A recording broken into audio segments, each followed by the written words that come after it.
কুলিতে বাসে বাদুর ঝোলার দিন শেষ, এবার খুশিতে বেজায় খুশি খানাকুলবাসী। চলুন বিস্তারিত জানাবো আজকের এই প্রতিবেদনে। তাহলে ভিডিওটা লাইক করে দিন, আর চ্যানেলে নতুন হয়ে থাকলে অবশ্যই সাবস্ক্রাইব করে পাশের বেল আইকনটি অবশ্যই অল করে দিন। তাহলে চলুন শুরু করা যাক আজকের এই।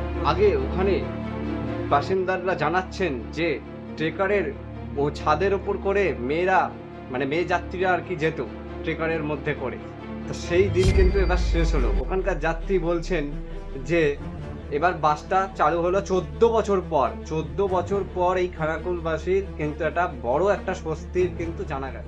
বিমান ঘোষকে কিন্তু ওখানকার যারা বাসিন্দা রয়েছেন তারা কিন্তু সমস্যার কথা জানিয়েছিল, তারপরেই কিন্তু এই উদ্যোগ চালু হলো, বাস চালু হয়ে গেল। ঠিক আছে, তাহলে বাসটা চালু হয়ে গেল, আপনাদের তো বড়ই খুশি। তাহলে একটা বড় একটা লাইক মেরে দিন, যারা ওখানকার বাসিন্দা যদি হয়ে থাকেন, ভিডিও দেখছেন, তাহলে অবশ্যই লাইক করে দেবেন।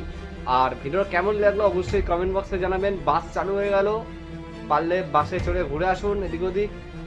আর চ্যানেলটিকে অবশ্যই সাবস্ক্রাইব করে দিন, পাশের বেল আইকনটি অবশ্যই অল করে দিন। দেখা হচ্ছে আপনাদের সঙ্গে একটা ধামাকাদার ভিডিওর সাথে। ততক্ষণে যেন সবাই সুস্থ থাকুন, ভালো থাকুন। আজকের মতন এইটুকুই।